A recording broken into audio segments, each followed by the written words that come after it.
जाओ, आज के बाद ये तुम कभी मैथुन धर्म करोगे, उसी समय तुम्हारी मृत्यु हो जाएगी। तपस्या से संलग्न रहने वाले ऋषियों के वचन कभी मिथ्या नहीं होते।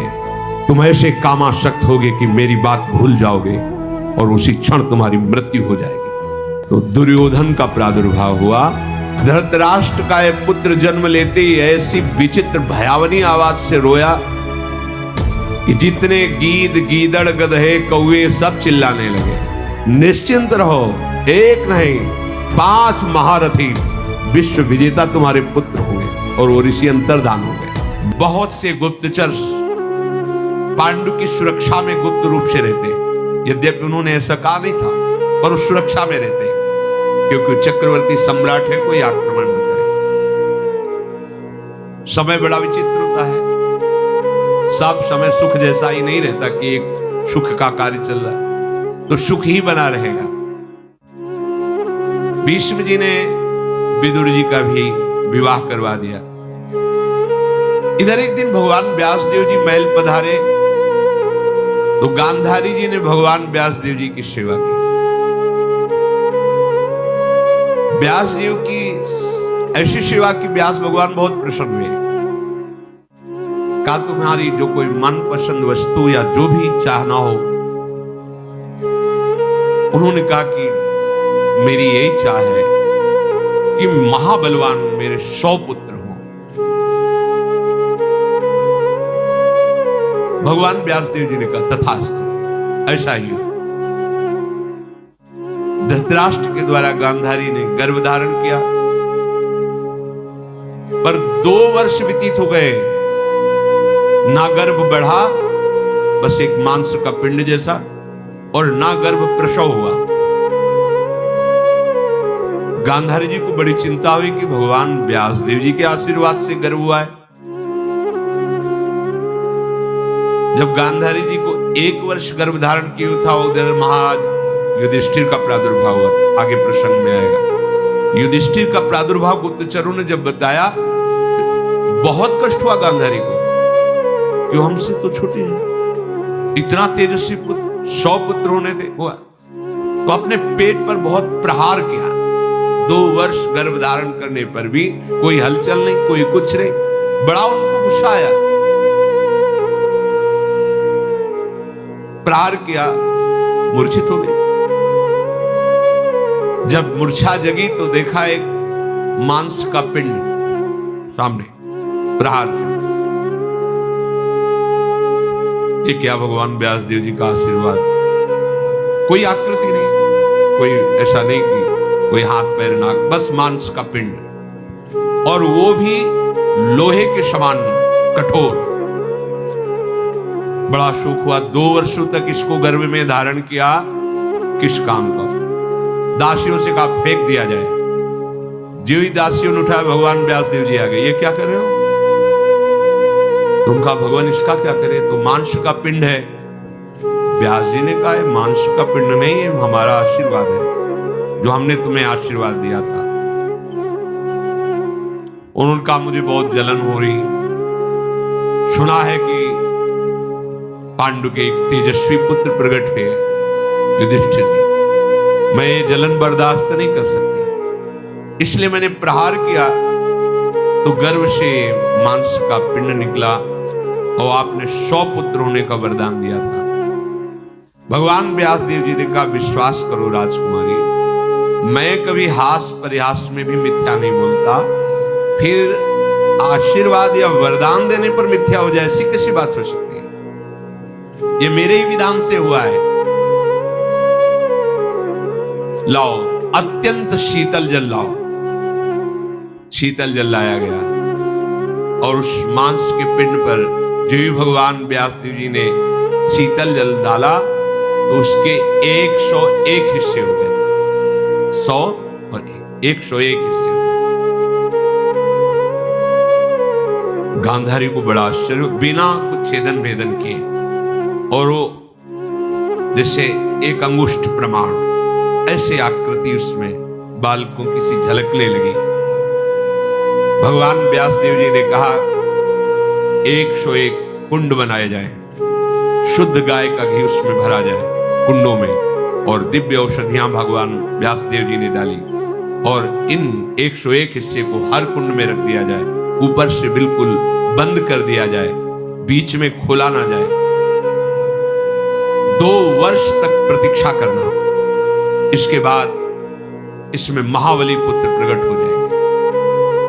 2 वर्ष बीतने का जो क्रम बताया था, उसी क्रम से पहला जेव ही कुंड का ढक्कन खुला गया तो दुर्योधन का प्रादुर्भाव हुआ। बड़ा दुर्धर्ष वीर, धृतराष्ट्र का यह पुत्र जन्म लेते ही ऐसी विचित्र भयावनी आवाज से रोया कि जितने गीद, गीदड़, गधे, कौवे सब चिल्लाने लगे। हाहाकार मच गया हस्तिनापुर में। समस्त गुरुजनों को बुलाया गया, श्रेष्ठ श्रेष्ठ। धृतराष्ट्र जी ने कहा कि ये तो बड़ा भयावह विषय है कि पुत्र होके ऐसा रोया जिससे कौवा, गीद, गधा, ये सब अनिष्ट करने वाले जीव गूंज पड़े। जैसे कोई मंगल जन्म होता है तो दुंदुभियां बजती है, देवता पुष्प वर्षा कर, इसमें गधा रोए, गीद गौए, क्योंकि ये भगवत विरोधी का अवतार है। ये मेरा ज्येष्ठ पुत्र है, क्या ये राजा बनने लायक है? विदुर जी, भीष्म जी, बड़े बड़े महात्मा, उनके बीच में धृतराष्ट्र जी ने कहा। बड़े बड़े ब्रह्म ऋषियों ने विचार किया। फिर परम धर्मात्मा विदुर जी बोले, नरश्रेष्ठ, आपके पुत्र के जन्म होने में जो अपशकुन हुए हैं, इनका विचार कर मैं कहता हूं यही पुत्र तुम्हारे वंश का समूचे विनाश करवा देगा।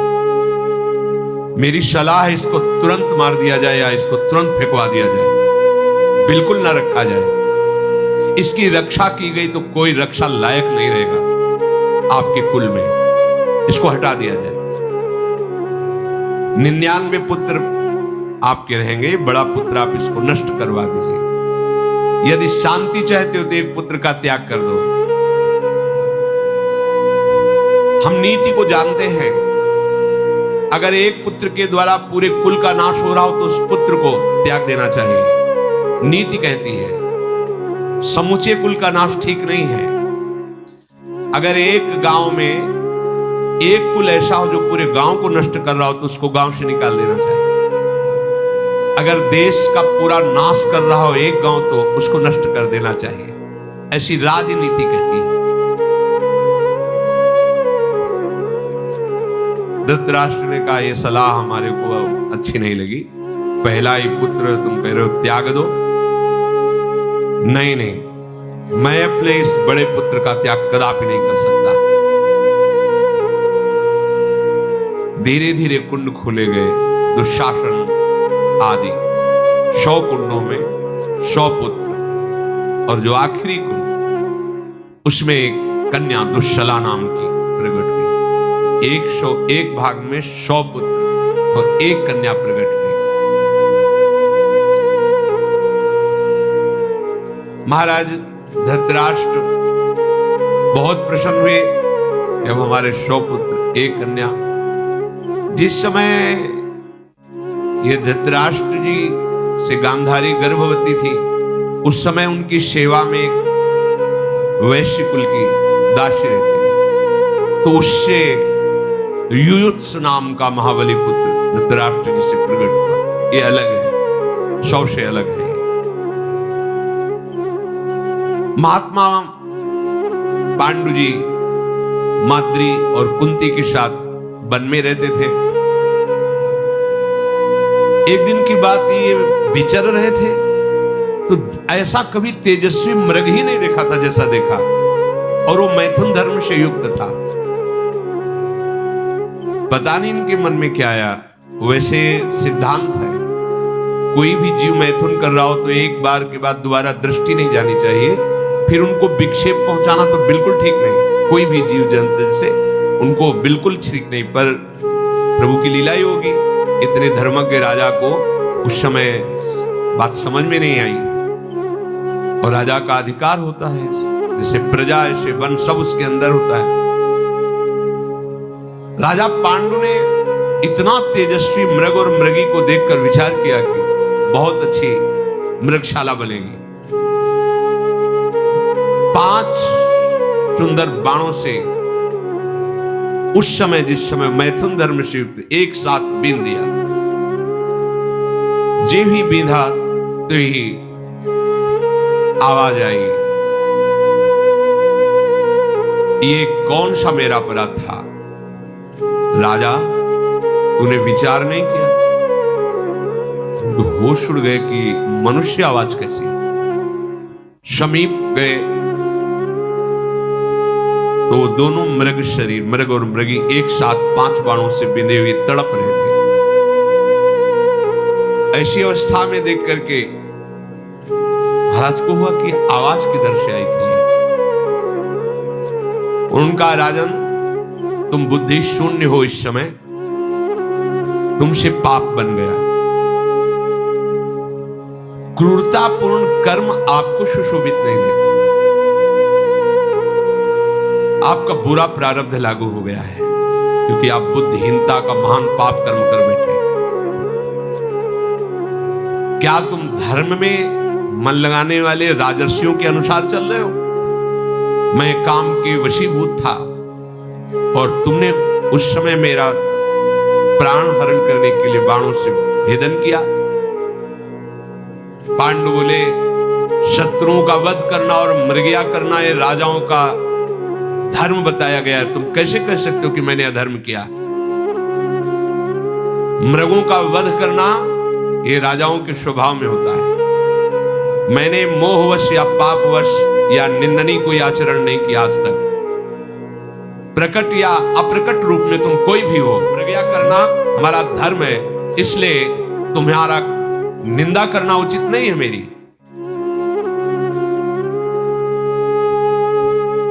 क्षत्रिय धर्म के अनुसार मृगों का वध करना प्रमाण सिद्ध शास्त्र अनुकूल वर्ताव है। जो मृग रूप में थे उन्होंने कहा, शत्रुओं पर आक्रमण करना तुम्हारा धर्म हो सकता है, पर मेरे द्वारा तुम्हारी क्या शत्रुता हुई? मैं अत्यंत कोमल मृग शरीर धारण किए हूं, मैंने तुम्हारा क्या बिगाड़ा था? और यदि तुम ऐसा करते हो, कहते हो कि मृगया करना तुम्हारा धर्म है, तो कुछ क्षण रुक जाते और मैथुन धर्म से मैं निवृत्त हो जाता।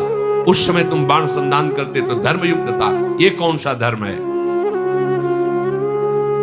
पांडु बोले, शिकार के समय नहीं देखा जाता है कि वो किस स्थिति में है, इस स्थिति में आवे तब शिकार किया जाए। सावधान है कि असावधान है, कोई युद्ध नहीं है। युद्ध में कहा जाता सावधान, लेकिन मृगया शिकार में नहीं कहा जाता। तुम व्यर्थ में मेरी निंदा मत करो। मृग से आ जाए, मैं अपने मारे जाने के कारण तुम्हारी निंदा नहीं कर रहा हूं। तुम मृगों को मारते हो, मुझे तो बस इतना कहना है कि तुम में तनिक भी दया नहीं। जब मैथुन धर्म से युक्त तो तुमने प्रतीक्षा भी नहीं कि उसी समय मुझे बेध दिया। ये कोई भी दयालु प्राणी नहीं कर सकता। जब कोई जीव मैथुन धर्म से युक्त हो तो विवेकशील पुरुष को चाहिए उससे दूरी हट जाए।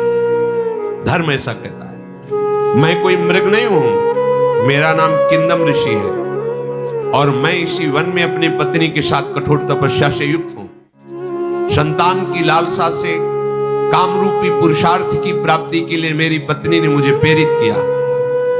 तो दिन में मैथुन करना पाप है, शास्त्र विरुद्ध है। गृहस्थ धर्म से युक्त होने पर भी दिन में मैथुन नहीं करना चाहिए। पर मेरी पत्नी की विशेष प्रेरणा के कारण फिर हम दोनों ने अपने तपोबल से मृग रूप धारण किया कि पशु के लिए कोई धर्म नहीं होता।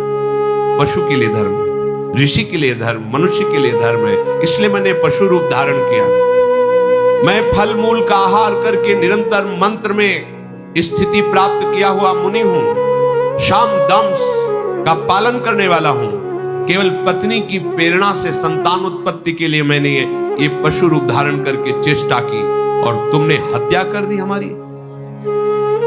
इसलिए मैं शाप देता हूं। द्योर्न संस्कर्तार मवशम काम मोहितम जीवितांत करो भाव एवमेवागमिष्यति। जाओ, आज के बाद ये तुम कभी मैथुन धर्म करोगे, उसी समय तुम्हारी मृत्यु हो जाएगी। तपस्या से संलग्न रहने वाले ऋषियों के वचन कभी मिथ्या नहीं होते। तुम ऐसे कामासक्त होगे कि मेरी बात भूल जाओगे और उसी क्षण तुम्हारी मृत्यु हो जाएगी। मृग रूपधारी मुनि दुख से पीड़ित होकर अपने प्राण छोड़ दिए। अब तो महाराज पांडु के हृदय में भारी जलन पैदा हुई। पांडु महाराज बहुत दुखित हुए। उनका ये क्या हो गया? मैंने तो मृग समझा था, ये तो ऋषि और पुत्र उत्पत्ति के संकल्प से युक्त, और इतना भयंकर शाप। अभी तो एक भी संतान नहीं हुई। अंतःकरण में इतनी ग्लानि प्रकट हुई उनके हृदय में। उनका मैं अब राजमार्ग पे नहीं चलूंगा, अब मोक्ष मार्ग पे चलूंगा। हर एक भोग का त्याग कर कठोर तपस्या के द्वारा अब उस मार्ग पे चलूंगा जिससे मोक्ष प्राप्त होता है। मैं अपने शरीर को निसंदेह कठोर तपस्या में संलग्न करके सुखा दूंगा। कभी भी स्त्री का स्पर्श नहीं करूंगा। वृक्ष से भिक्षा मांगकर जीऊंगा। मौन होकर संन्यास धर्म का या वानप्रस्थाश्रम का पालन करूंगा। धिक्कार है हमारे जीवन पर, मैंने क्या कर दिया। मैं ऐसा धर्म ग्रहण करूंगा जिसमें प्रिय और अप्रिय दोनों समान होते हैं। यही है विरक्त का धर्म। उसका ना कोई प्रिय होता, ना कोई अप्रिय होता है। मैं किसी के वियोग का कभी शोक नहीं करूंगा, किसी के संयोग से कभी हर्षित नहीं होऊंगा। यह है विरक्त धर्म। आए की हुज्जत नहीं, गए की तलाश नहीं। कोई हमारी निंदा करे, स्तुति करे, दोनों में समान रहूंगा। ना किसी से आशीर्वाद दूंगा, ना किसी को आशीर्वाद दूंगा। ना किसी से नमस्कार की इच्छा रखूंगा। सुख और दुख में समान भाव रहूंगा। कभी आज से किसी की हंसी नहीं उड़ाऊंगा, किसी को कठोर वचन नहीं बोलूंगा, किसी से क्रोध नहीं करूंगा और कभी किसी को दंड नहीं दूंगा। यह है वैराग्य मार्ग। मैं हर स्थिति में अपने हृदय को प्रसन्न रखूंगा। आज से मैं चराचर प्राणी को अभय प्रदान करता हूं। किसी को दंड नहीं, किसी को दुख नहीं, किसी को मारूंगा नहीं।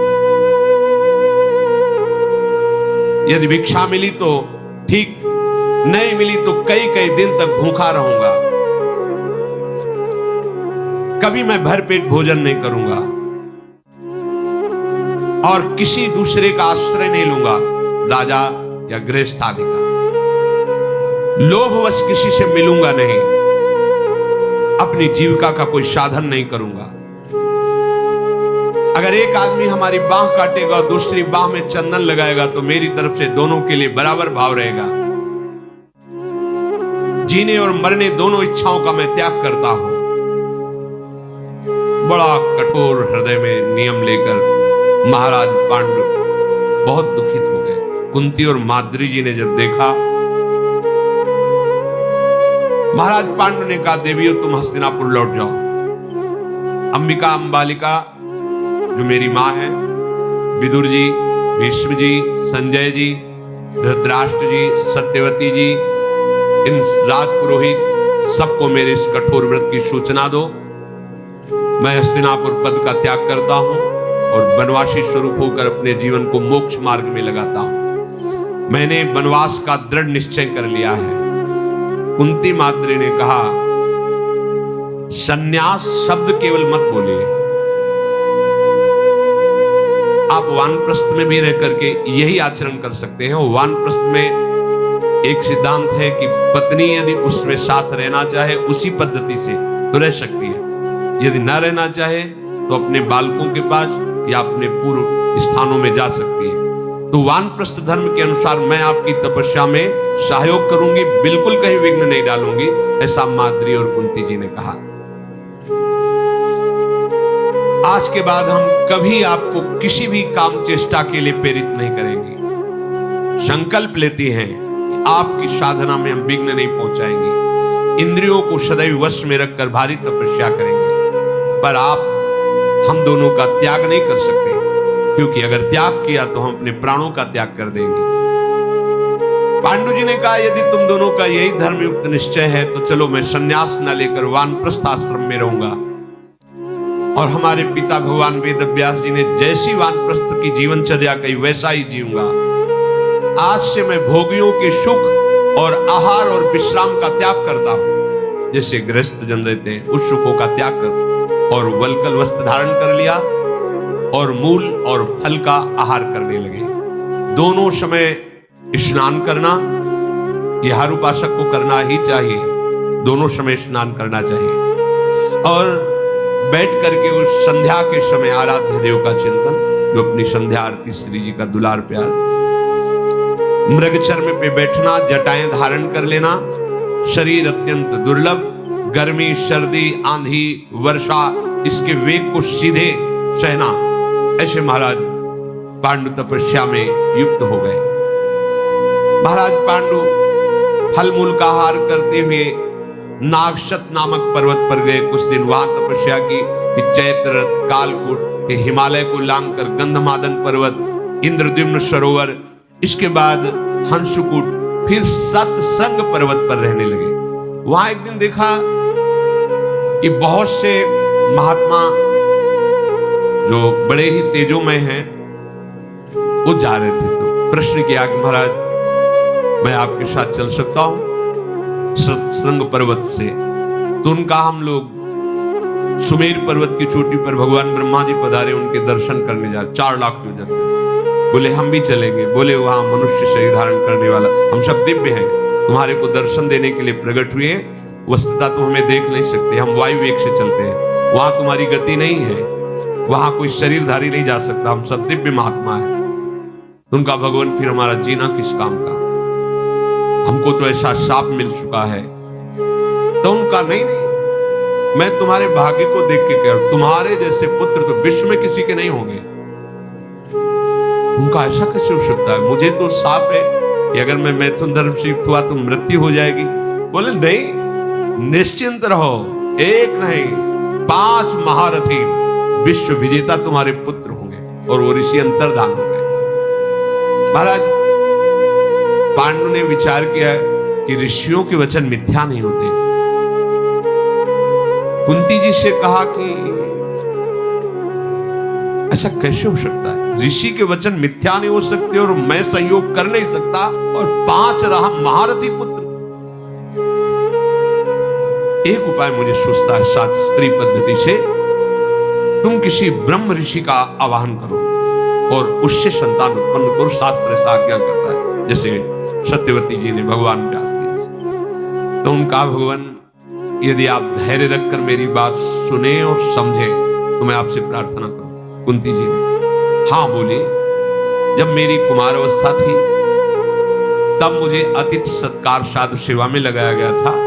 महान कठोर व्रतधारी उग्र स्वभाव वाले भगवान दुर्वासा जी को मैंने प्रसन्न कर लिया था, और मेरे संयम को देखकर, मेरी सेवा को देखकर भगवान दुर्वासा जी ने मुझे एक मंत्र दिया था प्रयोग विधि सहित।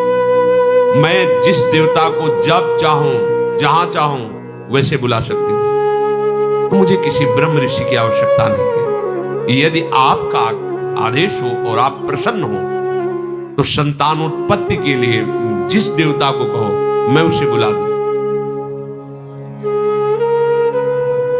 पांडु जी ने जब ये बात सुनी तो बहुत प्रसन्न हो गए। महाराज यशस्वी पांडु जी ने कहा, तभी ऋषियों ने ऐसा वरदान दिया था। अब मुझे समझ में आ गया, आज मैं धन्य हो गया। कुंती, मेरे वंश में तुम्हारा महान अनुग्रह है, तुम मेरे कुल को धारण करने वाली हो। मैं उन महर्षियों को नमस्कार करता हूं जिन्होंने मुझे सूचना देकर जीवन दान दिया कि तुम्हारे 5 पुत्र होंगे। देखो, धर्म है ऐसा, पर कभी कोई अंगुली न उठा सके, इसलिए पहले सीधे धर्मराज का आह्वान करो, क्योंकि धर्म का पूर्ण ज्ञान धर्मराज जी को है।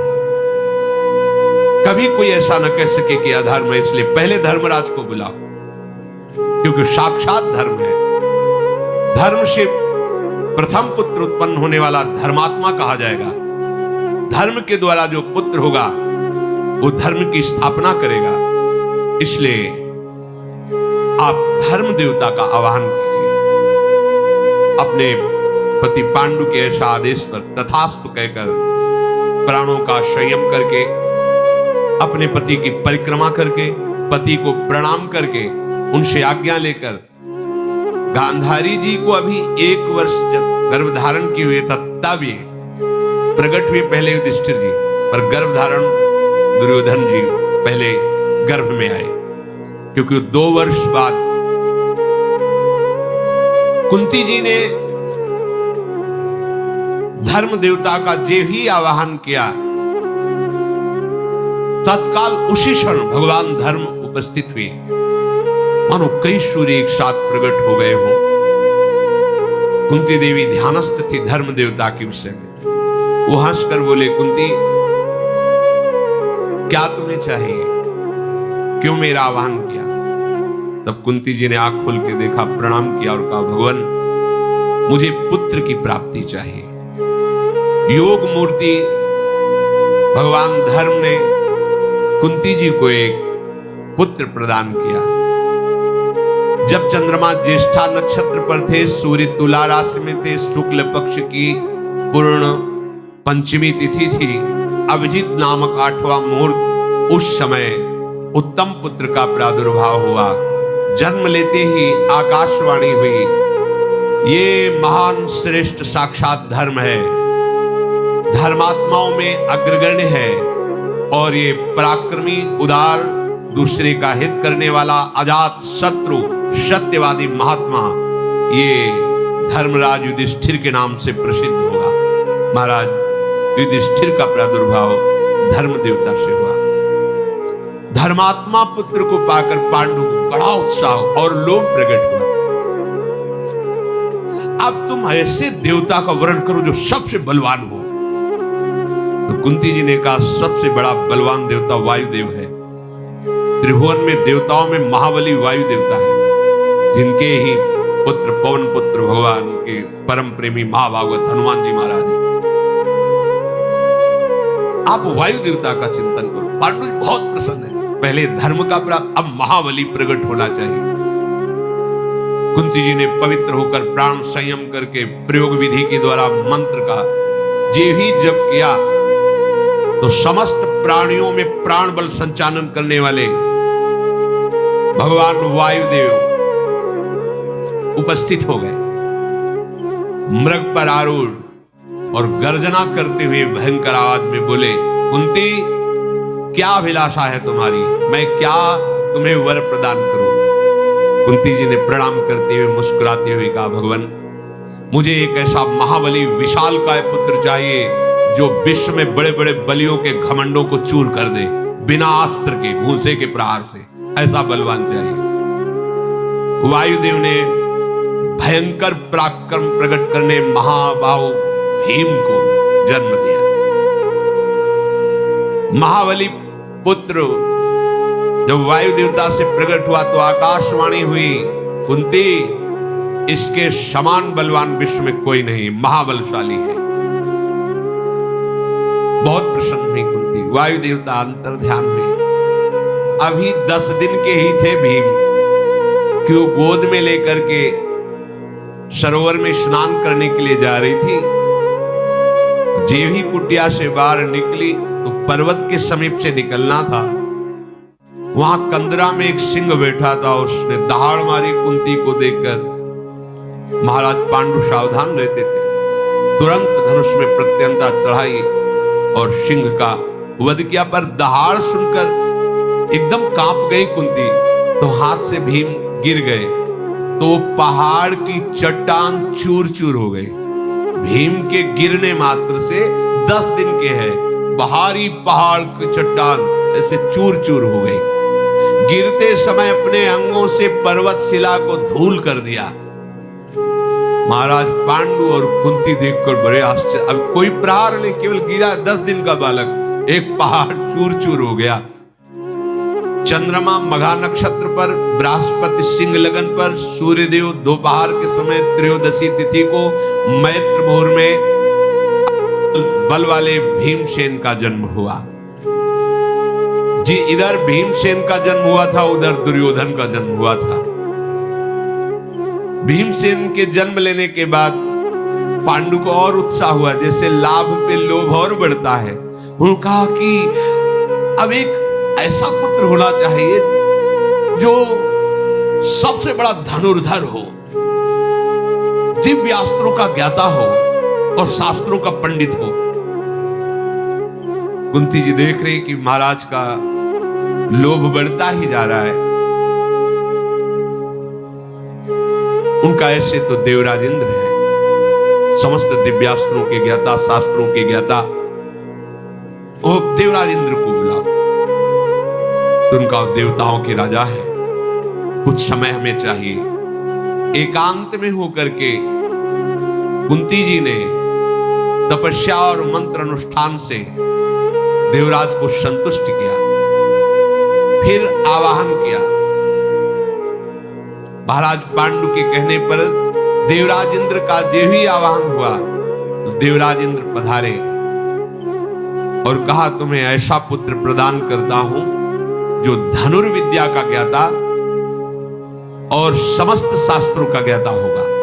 फाल्गुन मास दिन के समय पूर्वा फाल्गुनी उत्तरा फाल्गुनी नक्षत्र के संधि काल में फाल्गुन मास फाल्गुनी नक्षत्र में जन्म लेने के कारण उस बालक का नाम फाल्गुन हुआ, जिसे अर्जुन नाम से पुकारा गया।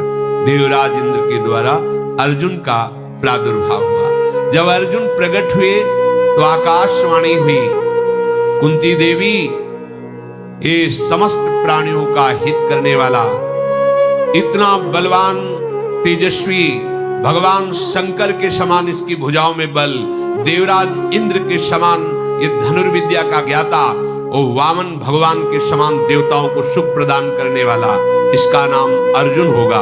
ये सदैव तुम्हारी प्रसन्नता को बढ़ाएगा। माद्री जी ने देखा कि कुंती जी के तो 3 तेजस्वी पुत्र हो गए। पांडु जी के समीप आई और कहा, भगवान मैं तो कह नहीं सकती कुंती जी से। क्यों? क्योंकि देखो, हर तरह से मैं उनसे सुंदर हूं और सौभाग्यशाली हूं, पर मुझे महारानी पद नहीं मिला। महारानी पद कुंती को मिला क्योंकि पहले उनका वर्ण किया। मैं किस बात में कमी हूं, ये बात सहती रही। अब दूसरी बात, उनके पुत्र हो गए और मेरे, महारानी भी वही, पुत्र भी उनके। महाराज आपको शाप है, पर आप प्रार्थना तो कर सकते हैं कुंती देवी से कि वो मंत्र मुझे बता दे, जिससे मैं भी पुत्र प्रकट कर सकूं। और मैं कह नहीं सकती, आपसे कह रहे हूं, उनसे तो कहूंगी भी नहीं। अब महायशस्वी राजा पांडु कुंती के समीप कहकर कहा कि एक बात मेरे मन में है, माद्री को दुख ना हो तो एक पुत्र प्रकट करने के लिए एक बार मंत्र का प्रयोग विधि एक बार के लिए आप आदेश कर दीजिए। उनका, महाराज आपकी आज्ञा शिरोधार्य।